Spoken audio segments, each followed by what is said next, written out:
Mən bir xəbərlə və bir xoşuma gəlməyən və məni də dünəndən bəri sarsıdan bir video ilə davam etmək istəyirəm. Demək, şəhid plakatına hörmətsizlik etdiyinə görə şəhid anası bir şəxsi cəzalandırmaq istəyib. Nəinki cəzalandırmaq istəyib, onu döyüb və onun döyüldüyü zaman videosunu çəkib və onu yayıb. İlk saniyəsindən etibarən izləyək, izləməyənlər bilsinlər. Mənim də bu mövzu ilə bağlı öz fikirlərim olacaq, dəyərli izləyicilər. Koyara kızları, davra. Yana tok yemişim. Kara kırmışım. Neslimle, kökümle. Bağışlama.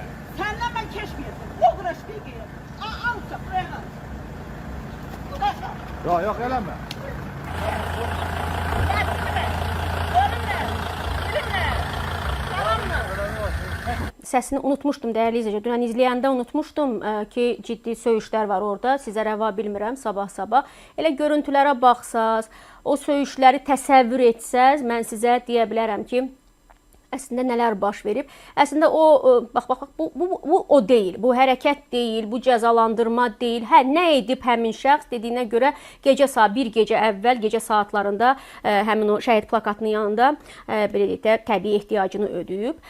Yəni sərxoş vəziyyətdə olduğunu deyib, sonradan üzr istəyib, amma bu şəhid anasını onu cəzalandırmaqdan çəkindirməyib. Şəhid adı müqəddəsdir. Şəhid anaları başımızın tacıdır. Çünki onlar bu övlada, bu ölkəyə bu cür övladlar qazandırıblar, bu cür vətəni qoruyan, onu qanı hesabına, canı hesabına qoruyan oğulları qazandırıblar. Onların ağrısını da mən anlayıram, onların acısını da mən anlayıram. Uşağı üçün, övladı üçün, o övlad onun adı, hər şey onun üçün müqəddəsdir. Bura qədər mən hamısını anlayıram. Çünki övladının adının olduğu plakatın yanında bu hərəkətin edilməsi onun qüruruna, qəlbinə, heysiyyatına toxunmuşdur və əminəm ki, toxunmuşdur. Hər bir şəhid anasında qəlbinə toxunmuş ola bilər. Amma mən sizdən soruşmaq istəyirəm, dəyərli izləyicilər, bu davranış adekvatdırmı?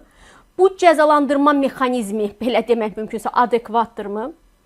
Ümumiyyətlə, şəhid ailəsi və şəhid anası statusu axı kimisə bu cür, belə deyək, bu formada təhqir edib, döyüb, çəkib, yaymaq və arxasınca da, yəni bu video davam edir. Mən yenə də deyirəm ki, orada o qədər çox söyüşlər var. Siz təsəvvür bilməyənlər, izləməyənlər bilməzlər ki, vəziyyət nə qədər orada alçaldıcı və aşağılayıcı olub. Yəni, onun etdiyi bir səhvdir, çox böyük bir səhvdir həmin o şəxsin etdiyi, amma yenə də boynuna alır ki, mən içkili vəziyyətdəydim. Yenə də boynuna alır ki, vallah bilməm, özrünü də istəyir. Əslində bir üzrxahlılıqla kifayətlənmək olardı deyə düşünürəm. Mən əminəm ki, yəni həmin o oğul, hansı ki, vətən uğrunda canından, qanından keçib, o anasını bu vəziyyətdə görmək istəməzdi. O anasının dilindən bu cür sözlərin başqa bir kişinin ünvanına səsləndirilib də, onun döyülüb də, onun çəkilib də yayılmasını istəməzdi, arzulamazdı.